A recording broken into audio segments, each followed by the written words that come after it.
ಎಲ್ರು ಆರಾಮದಿರಿ ಅನ್ಕೊಂಡು ಇವತ್ತಿನ ವಿಡಿಯೋ ಸ್ಟಾರ್ಟ್ ಮಾಡೋನು. ಇವತ್ತಿನ ವಿಷಯ ಏನಪ್ಪಾ ಅಂದ್ರ, ನೀವು ತಮ್ಲೈನ್ ನೋಡ್ದಂಗ ಕುರಿ ಸಾಕಾಣಿಕೆ ಎಲ್ಲರಿಗೂ ಲಾಭದಾಯಕವ? ಉತ್ತರ ಏನಪ್ಪಾ ಅಂದ್ರ ಇಲ್ಲ. ಕುರಿ ಸಾಕಾಣಿಕೆ ಎಲ್ಲರಿಗೂ ಪ್ರಾಫಿಟ್ ಕೊಡಲ್ಲ. ಹಂಗಂತ ಕುರಿ ಸಾಕಾಣಿಕೆ ಒಳಗ ಪ್ರಾಫಿಟ್ ಇಲ್ಲ ಅಂತಲ್ಲ, ಕುರಿ ಸಾಕಾಣಿಕೆ ಒಳಗ ಪ್ರಾಫಿಟ್ ಐತಿ. ಆದ್ರೆ ಆ ಪ್ರಾಫಿಟ್ ಎಲ್ಲರಿಗೂ ಸಿಗಲ್ಲ. ಯಾಕೆ ಸಿಗಲ್ಲ? ಸಿಗೋರೆಲ್ಲ ಹೆಂಗ್ ಲಾಭ ತಗೊಂಡಿರ್ತಾರ, ಇನ್ನ ಸಿಗ್ಲಾರವ್ರು ಲಾಸ್ ಮಾಡ್ಕೊಂಡ್ರ ಹೆಂಗ್ ಲಾಸ್ ಮಾಡ್ಕೊಂಡಿರ್ತಾರಂದ್ರ, ನೀವು ಮಾಡುವಂತ ಸಣ್ಣ ಸಣ್ಣ ತಪ್ಪುಗಳಿಂದ ಕಟ್ಟಿರುವಂತ ದೊಡ್ಡ ಶೆಡ್ ನ ಕ್ಲೋಸ್ ಮಾಡೋ ಪರಿಸ್ಥಿತಿ ಬಂದೈತಿ. ಆಲ್ರೆಡಿ ಒಂದಿಷ್ಟು ಜನ ಮುಚ್ಚೆ ಬಿಟ್ಟಾರ. ಹೆಂಗ ಏನ್ ತಪ್ಪು ಮಾಡಿರಿ, ಏನು ಎಂತ ಅಂತ ಹೇಳಿ ಫುಲ್ ವಿಡಿಯೋ ನೋಡಿ ಫುಲ್ ಡೀಟೇಲ್ ಆಗಿ ಹೇಳ್ತೀನಿ. ಈಗ ಫಸ್ಟ್ ನಾವು ಲಾಭದ ಬಗ್ಗೆ ಮಾತಾಡೋಣ. ಲಾಸ್ ಅನ್ನೋದಕ್ಕಿಂತ ಲಾಭದ ಬಗ್ಗೆ ಮಾತಾಡೋಣ. ಲಾಭ ತಗೊಂಡವ್ರು ಹೆಂಗ್ ಲಾಭ ತಗೊಂಡಾರ, ಆಮೇಲೆ ಶೆಡ್ ಕ್ಲೋಸ್ ಮಾಡ್ಲಾರೆ ಕಂಟಿನ್ಯೂ ಹೆಂಗ್ ಮಾಡತ್ತಾರ, ಏನೇ ಏರುಪೇರು ಬಂದ್ರು ಕುರಿ ಸಾಕಾಣಿಕೆ ಒಳಗ ಮುಂದೆ ಹೆಂಗ್ ಹೊರೆಯತ್ತಾರ ಅಂತ ನೋಡೋಣ. ಫಸ್ಟ್ ಪಾಯಿಂಟ್ ಅದ್ರೊಳಗೆ ಏನಪ್ಪಾ ಅಂದ್ರ ಟೈಮ್ ಕೊಡ್ತಾರ. ಮೊದಲಾಗಿ ಕುರಿ ಸಾಕಾಣಿಕೆ ಮಾಡಾತೀವಿ ಅಂದ್ರ ಇದಕ್ಕೆ ಟೈಮ್ ಕೊಡೋನು, ನಾವ್ ಇದ್ರೊಳಗ ಮುಂದ್ ಹೋಗೋನು, ಇದ್ರೊಳಗ ಲಾಭ ತಗೊಳೋನು, ಯಶಸ್ಸು ತಗೊಳೋನು ಅಂತ ಹೇಳಿ ಕುರಿ ಸಾಕಾಣಿಕೆ ಮಾಡೋದಕ್ಕ ಫಸ್ಟ್ ಪ್ರಿಫರೆನ್ಸ್ ಕೊಟ್ಟು ಅದಕ್ಕ ಟೈಮ್ ಕೊಡ್ತಾರ. ಎರಡನೇದಾಗಿ ಏನ್ ಮಾಡ್ತಾರಂದ್ರ ಮರಿಗಳ ಮೇಲೆ ಕಾಳಜಿ ವಹಿಸ್ತಾರ. ಪ್ರತಿ ದಿನಾನು ಮರಿಗಳನ್ನ ನೋಡ್ಕೋತಾರ, ಮೇಂಟೈನ್ ಮಾಡ್ತಾರ. ಅದಕ್ಕೇನ ರೋಗ ರುಜಿನಿ ಏನ ಬಂದ್ರು ಫಸ್ಟ್ ಅವ್ರು ಇಮಿಡಿಯೇಟ್ ಆಗಿ ಗೊತ್ತಾಗುತ್ತಾ ಆ ಮರಿಗಳನ್ನ ಸಪರೇಟ್ ಆಗಿ ಮಾಡ್ಕೋತಾರ. ಅಕಸ್ಮಾತ್ ಏನೇ ಹೆಚ್ಚು ಕಮ್ಮಿ ಆದ್ರೂ ಮುಂದೆ ನೆಕ್ಸ್ಟ್ ಮರಿಗಳಿಗೆ ಆ ರೋಗ ಬರ್ಲಾರಂಗ ಎಚ್ಚರಿಕೆ ವಹಿಸ್ತಾರೆ. ನೆಕ್ಸ್ಟ್ ಪಾಯಿಂಟ್ ಏನಪ್ಪಾ ಅಂದ್ರ ತಾಳ್ಮೆ ಇರ್ಬೇಕು. ಲಾಭ ತಗೊಳ್ಳೋರಿಗೆ, ಕುರಿ ಸಾಕಾಣಿಕೆ ಒಳಗೆ ಹೋಗ್ಬೇಕನ್ನೋರ್ಗೆ ಮೇನ್ ಆಗಿ ತಾಳ್ಮೆ ಅನ್ನೋದು ಬಹಳ ಇಂಪಾರ್ಟೆಂಟ್. ಇವ್ರು ಹೆಂಗಂತ ಲಾಭ ತಗೊಳೋರು ಹೆಂಗಂದ್ರ, ನಮ್ಗ ಈಗಿಂದ ಈಗ ಮರಿ ಸೇಲ್ ಆಗ್ಬೇಕು, ಈಗಿಂದ ಈಗ ಲಾಭ ಬರ್ಬೇಕು ಅನ್ನೋದಿಲ್ಲ. ಅಂದ್ರ 2-3 ತಿಂಗಳಿಗೆ ಮರಿ ಹೋಗ್ಬಿಡ್ಲಿ ನಮ್ಗ ಲಾಭ ಬರ್ಲಿ ಅಂತ ಅನ್ನೋದಿಲ್ಲ. 3 ತಿಂಗಳು ಮಾರೋ ಮರಿನ ಅವಾಗ ಏನಾದ್ರು ಲಾಭ ಬಂದಿಲ್ಲ ಅಂದ್ರು 6 ತಿಂಗಳಿಗೆ ಇಟ್ಕೊಂಡು ಲಾಭ ಬಂದಿಲ್ಲ ಅಂದ್ರು ಅಷ್ಟೇ ಆಯ್ತು, ಲಾಸ್ ಮಾಡ್ಕೊಲಾರೆ ಹಾಕಿದ್ ಬಂಡವಾಳ ತಗೊಂಡು ಮರಿಗಳನ್ನ ಮಾರ್ತಾರ. ಇನ್ನೊಂದು ಮೇನ್ ಇಂಪಾರ್ಟೆಂಟ್ ಇದ್ರೊಳಗೆ ಏನಪ್ಪಾ ಅಂತಂದ್ರ ಅನುಭವ ಬಾಳ ಇರುತ್ತೆ ಅವ್ರಿಗೆ. ಅಂದ್ರ 10-15 ಮರಿಗಳಿಂದ ಸ್ಟಾರ್ಟ್ ಮಾಡಿ, ಸಣ್ಣದಾಗಿ ಸ್ಟಾರ್ಟ್ ಮಾಡಿ, ಆಮೇಲೆ ದೊಡ್ಡ ಹೈಟೆಕ್ ಶೆಡ್ ಮಾಡ್ಕೊಂಡು ಜಾಸ್ತಿ ಮರಿಗಳನ್ನ ಹಾಕೊಂಡು ಮೇಂಟೈನ್ ಮಾಡ್ತಿರ್ತಾರ. ಅವ್ರು ಮಾಡಿಲ್ಲ ಅಂದ್ರು ಅವ್ರ ಮನೆಯೊಳಗೆ ಯಾರಾದ್ರೂ ಪೀಳಿಗೆ ಅಂತಾರೆ ಏನೋ ಇರ್ತಾರಲ್ಲ, ಹಂಗ ಮೊದ್ಲೇ ಯಾರೋ ಒಬ್ರು ಮಾಡಿರ್ತಾರ, ಕುರಿ ಸಾಕಾಣಿಕೆ ಮನೆಯೊಳಗೆ ಮಾಡಿರ್ತಾರ. ಈಗಿನ ಅವ್ರ ಮಕ್ಳು ಮೊಮ್ಮಕ್ಳು ಏನ್ ಮಾಡಿರ್ತಾರ, ಇದನ್ನ ದೊಡ್ಡದಾಗಿ ಬೆಳೆಸ್ಕೊಂಡ್ ಹೋಗೋಣ ಅಂತ ಹೈಟೆಕ್ ಶೆಡ್ ಮಾಡಿ ಎಲ್ಲಾನು ಮೇಂಟೈನ್ ಮಾಡ್ಕೊಂಡು ಹೋಗ್ತಿರ್ತಾರ. ಹಂಗಾಗಿ ಅವ್ರಿಗೆಲ್ಲಾ ನಾಲೆಜ್ ಇರೋದ್ರಿಂದ ಅದ್ರೊಳಗ ಅವ್ರ ಏನೇ ಪ್ರಾಬ್ಲಮ್ ಆದ್ರೂ ಅದನ್ನ ಕ್ಲೋಸ್ ಮಾಡೋದಿಲ್ಲ, ಅದ್ರೊಳಗ ಅವ್ರು ಹೆದರೋದಿಲ್ಲ, ಗಟ್ಟಿಯಾಗಿ ನಿಂತು ಕುರಿ ಸಾಕಾಣಿಕೆನ ಮುಂದುವರ್ಸ್ಕೊಂಡು. ಮೂರನೇದು ಏನಪ್ಪಾ ಅಂದ್ರ ಅವ್ರಿಗೆ ಕಲಿಯೋ ಮನಸ್ಸಿರುತ್ತ. ಅಂದ್ರ ಆ ರೋಗ ಹೆಂಗ್ ಬಂದೈತಿ ಏನು, ಆಮೇಲೆ ಕುರಿ ಸಾಕಾಣಿಕೆ ಒಳಗ ಎಲ್ಲಾ ಗೊತ್ತೈತಿ ಅನ್ಕೊಂಡವ್ರು ಯಾರು ಏನೋ ಗೊತ್ತಿರಲ್ಲ. ಅವ್ರಿಗೆ ಎಲ್ಲಾ ಗೊತ್ತಿದ್ರು ಇನ್ನ ಕಲಿಬೇಕು, ಇನ್ನ ಕಲಿತೀವಿ ಇದ್ರೊಳಗ ಅನ್ಕೊಂಡವ್ರೆ ಲಾಭ ಸಿಗುತ್ತೆ, ಅವ್ರಿಗೆ ಲಾಭ ಸಿಗೋದು.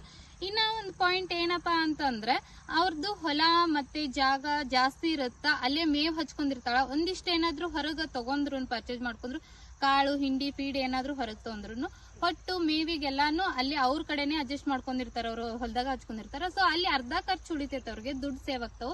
ಸೊ ಅದು ಲಾಭದಾಯಕ ಆಗುತ್ತ. ಇನ್ನೊಂದ್ ಏನಪ್ಪಾ ಅಂದ್ರೆ ಕುರಿ ಶೆಡ್ ಹತ್ರನೇ ಅವ್ರದ್ದು ಹೊಲದಾಗ ಮನಿ ಹಾಕಿಸ್ಕೊಂಡ್ ಅದ್ ಏನೋ ಇರ್ತಾರ.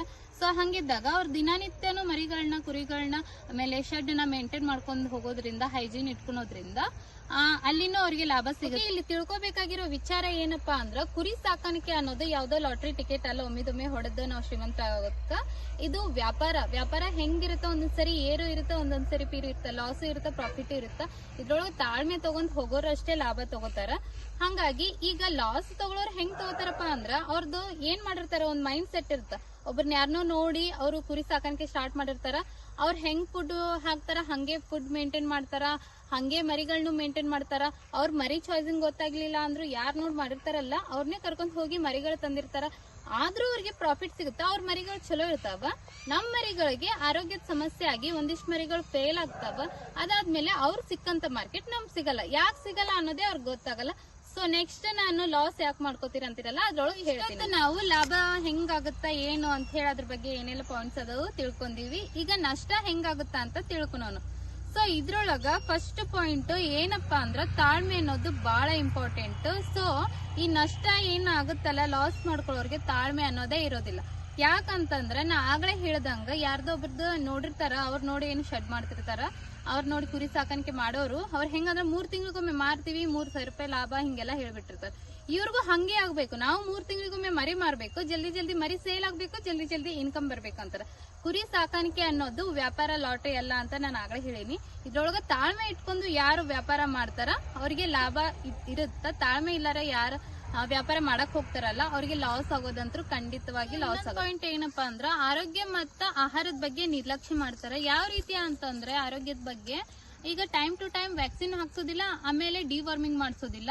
ಇದರಿಂದ ಏನಾಗುತ್ತಂದ್ರೆ ಯಾವ್ದಾರ ಒಂದು ರೋಗ ಬಂತಂದ್ರೆ ನಾವು ತಂದಿರೋಂತ ಫುಲ್ ಬ್ಯಾಚಿಗೆ ಸ್ಪ್ರೆಡ್ ಆಯ್ತಂದ್ರೆ ನಮ್ ಕಂಟ್ರೋಲ್ ಮಾಡಕ್ ಆಗಲ್ಲ. ಸೊ ಅಲ್ಲಿ ಬಹಳಷ್ಟು ಹೊಡ್ತಾ ಕೊಡುತ್ತಾ ಲಾಸ್ ಆಗುತ್ತ.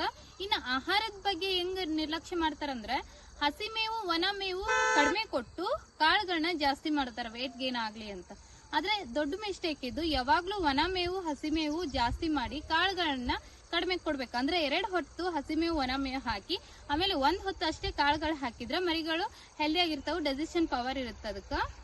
ಸೊ ಇನ್ನೊಂದೇನಂದ್ರ ಸಣ್ಣ ಮಿಸ್ಟೇಕ್ ಇದು.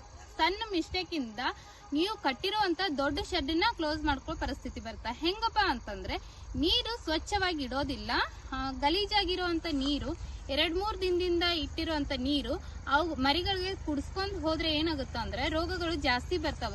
ಆಮೇಲೆ ಒಂದು ಮರಿಗೆ ಏನಾದ್ರು ಆ ರೋಗ ಬಂದಿತ್ತಂದ್ರೆ ನಿಮ್ಗೆ ಸಡನ್ ಆಗಿ ಗೊತ್ತಾಗಿಲ್ಲ ಅಂದ್ರೆ ಅದೇ ನೀರು ಅಲ್ಲಿರುವಂತ ಆ ಬ್ಲಾಕ್ ಒಳಗೆ ಇರುವಂತ ಮರಿಗಳು ಏನಾದ್ರು ನೀರು ಕುಡಿದ್ರೆ ಸೊ ಆ ಡಿಸೀಸ್ ಏನೈತಲ್ಲ ಎಲ್ಲಾ ಮರಿಗಳಿಗೂ ಬರ್ತಾವ. ಸೊ ಈ ಸಣ್ಣ ಮಿಸ್ಟೇಕ್ ನಿಮ್ಗ ಅದು ಐಡಿಯಾನು ಬರಲ್ಲ. ನೀರಿಂದ ಏನು ರೋಗ ಬರಬಹುದು ಅಂತ ಅನ್ಕೋತೀರಿ, ಬಟ್ ನೀರಿಂದನು ಬಹಳಷ್ಟು ರೋಗಗಳು ಬರ್ತಾವ. ಸೊ ಮೇನ್ ಆಗಿ ನೀರನ್ನ ಕ್ಲೀನ್ ಆಗಿ ಇಟ್ಕೊಂಡು ದಿನಾನು ಅದು ನೀವ್ ಇಟ್ಟಿರುವಂತ ಬಕೆಟ್ ಆಗ್ಲಿ ಬೌಲ್ ಆಗ್ಲಿ ಕ್ಲೀನ್ ಮಾಡ್ಕೊಂಡು ಸ್ವಚ್ಛವಾಗಿರುವಂತ ನೀರ್ ಕುಡಿಸ್ರಿ. ಸೊ ಈ ಸಣ್ಣ ಮಿಸ್ಟೇಕ್ ಇಂದ ಬಹಳಷ್ಟು ದೊಡ್ಡ ಹೊಡೆತ ಕೊಡುತ್ತಾ. ಸೊ ನೀರು ಕ್ಲೀನ್ ಆಗಿರ್ಬೇಕು, ಆಹಾರ ಪದ್ಧತಿ ಸರಿಯಾಗಿರ್ಬೇಕು, ಟೈಮ್ ಟು ಟೈಮ್ ವ್ಯಾಕ್ಸಿನೇಷನ್ ಹಾಕಿಸ್ಬೇಕು, ಡಿವಾರ್ಮಿಂಗ್ ಮಾಡಿಸ್ಬೇಕು, ಅದನ್ನ ನೆನ್ಕೊಳಗ್ ಇಟ್ಕೋರಿ. ಇನ್ನು 3ನೇ ಪಾಯಿಂಟ್ ನೋಡೋದಂತಂದ್ರೆ ಇವ್ರಿಗೆ ಅನುಭವನೇ ಇರೋದಿಲ್ಲ. ಮೊದಲನೇ ಮಾತು, ಅನುಭವ ಇಲ್ಲಾರೇನೆ ಯಾರನ್ನೋ ನೋಡಿ ಮಾಡಕ್ ಸ್ಟಾರ್ಟ್ ಮಾಡಿ ಸಣ್ಣ ಪ್ರಮಾಣನೂ ಸ್ಟಾರ್ಟ್ ಮಾಡಲ್ಲ. ಒಮ್ಮೆ ಹೈಟೆಕ್ ಶೆಡ್ ಕಟ್ಟಿ ಸಾಲ ಮಾಡ್ಕೊಂಡ್ ಹೈಟೆಕ್ ಶೆಡ್ ಕಟ್ಟಿ ಒಮ್ಮೆ 30-40 ಮರಿ ಹಾಕಿ ಅದ್ರೊಳಗ ಅರ್ಧಕ್ಕರ್ಧ ಫೇಲ್ ಆಗಿ ಇನ್ನರ್ಧ ನಾ ಅನ್ಕೊಂಡಿರೋ ರೇಟಿಗೆ ಹೋಗೋದಿಲ್ಲ, ಇನ್ನರ್ಧ ವೇಟ್ ಗೇನ್ ಆಗಿರೋದಿಲ್ಲ, ಏನೋ ಆಗ್ಲಾರೆ ನಾವ್ ಅನ್ಕೊಂಡಿರೋ ರೇಟಿಗೆ ಹೋಗೋದಿಲ್ಲ. ಸೊ ಅಲ್ಲಿ ಅವ್ರಿಗೆ ಹೊಡ್ತಾ ಕೊಡುತ್ತಾ. ಅದಕ್ಕೆ ನಾನು ಹೇಳೋದು ಮೇನ್ ಇಂಪಾರ್ಟೆಂಟ್ ಅನುಭವ ಇದ್ರ ಅಷ್ಟೇ ಕುರಿ ಸಾಕಾಣಿಕೆ ಕೈ ಹಾಕ್ರಿ, ಇಲ್ಲ ಅಂದ್ರ ಕುರಿ ಸಾಕಾಣಿಕೆ ಮಾಡಾಕ ಹೋಗ್ಬೇಡ್ರಿ.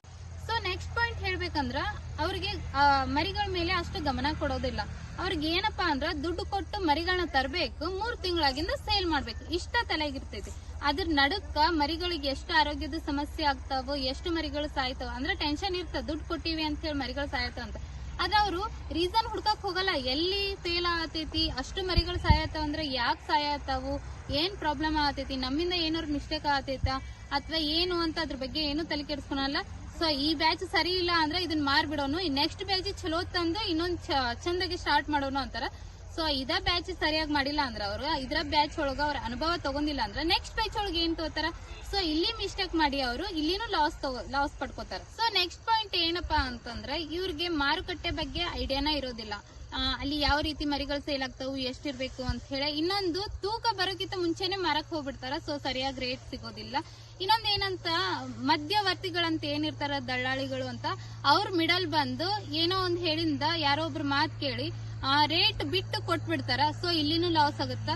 ಸೊ ಮೇನ್ ಇಂಟೆನ್ಷನ್ ನಮ್ ಮರಿ ಎಷ್ಟು ವೇಟ್ ಐತಿ ಕರೆಕ್ಟ್ ಆಗಿ ವೇಟ್ ತಗೊಂಡ್ ಹೋಗಿ ವೇಟ್ ಗೇನ್ ಮಾಡ್ಕೊಂಡು ಆಮೇಲೆ ಕರೆಕ್ಟ್ ಆಗಿ ಆ ವೇಟಿಗೆ ತಕ್ಕಂತಿರುವಂತ ರೇಟಿಗೆ ನಾವು ಮರಿಗಳನ್ನ ಸೇಲ್ ಮಾಡ್ಬೇಕು. ಯಾರ್ ಏನ್ ಹೇಳಿದ್ರು ನಮ್ ರೇಟ್ ಏನೈತಿ ಅದನ್ನ ಬಿಟ್ಟು ಕೊಡ್ಲಾರೆ ಮಾರ್ಬೇಕು. ಬಟ್ ಇವ್ರು ಹಂಗ್ ಮಾಡೋದಿಲ್ಲ. ಯಾರು ದಳ್ಳಾಳಿಗಳು ಬಂದ್ರು, ಮಧ್ಯವರ್ತಿಗಳು ಬಂದ್ರು ಅಂತ ಹೇಳಿ ರೇಟ್ ಬಿಟ್ಕೊಟ್ಟು ಮಾಡ್ತಾರ. ಸೊ ಅವ್ರಿಗೆ ಅವರೇ ಲಾಸ್ ಮಾಡ್ಕೋತಾರ. ಸೊ ಇಷ್ಟೆಲ್ಲ ಇತ್ತು. ಈ ಲಾಸ್ ಯಾವ್ದಕ್ಕಾಗುತ್ತ, ಪ್ರಾಫಿಟ್ ಯಾವ್ದಕ್ಕಾಗುತ್ತ ಅನ್ನೋದಕ್ಕ ಪಾಯಿಂಟ್ಸ್ ಗಳು. ಸೊ ನಾ ಆಗ್ಲೇ ಹೇಳ್ದಂಗ ಕುರಿ ಸಾಕಾಣಿಕೆ ಅನ್ನೋದು ಎಲ್ಲರಿಗೂ ಲಾಭದಾಯಕ ಅಲ್ಲ, ಹಂಗಂತ ಎಲ್ಲರಿಗೂ ಲಾಸ್ ಆಗಲ್ಲ. ಶಿಸ್ತು, ಸಮಯ, ಕಾಳಜಿ ವಹಿಸಿ ಮಾಡೋರ್ಗೆ ಕುರಿ ಸಾಕಾಣಿಕೆ ಯಾವಾಗ್ಲೂ ಚಿನ್ನದ ಗಣಿ ಆಗಿರುತ್ತ. ಅವ್ರು ಯಾವತ್ತೂ ಬಿಟ್ಕೊಡ್ಲಾರೆ ಕುರಿ ಸಾಕಾಣಿಕೆ ಒಳಗ ಮುಂದುವರಿತಾರ. ನೀವೇನಾದ್ರೂ ಕುರಿ ಸಾಕಾಣಿಕೆ ಒಳಗ ಲಾಸ್ ಆಗಿದ್ರ ಹೆಂಗ್ ಲಾಸ್ ಆದ್ರಿ ಅಂತ ಕಮೆಂಟ್ ಮಾಡ್ರಿ. ಆದ್ರ ಲಾಸ್ ಆಗಿರಂತ ಶೆಡ್ ಕ್ಲೋಸ್ ಮಾಡಕ್ ಹೋಗ್ಬೇಡ್ರಿ, ಅಂಜಬೇಡ್ರಿ, ಗಟ್ಟಿಯಾಗಿ ನಿಂತು ರೀ ಓಪನ್ ಮಾಡ್ರಿ. ನಿಮ್ಗೆ ಯಾವ್ದೇ ತರದ ಸಮಸ್ಯೆ ಇದ್ರು ಮಾಹಿತಿ ಬೇಕಂದ್ರು ಕಮೆಂಟ್ ಮಾಡಿ ತಿಳಿಸ್ರಿ, ನಾನು ಅದ್ರ ಬಗ್ಗೆ ಇನ್ಫಾರ್ಮೇಶನ್ ಕೊಡ್ತೀನಿ ಅಂತ.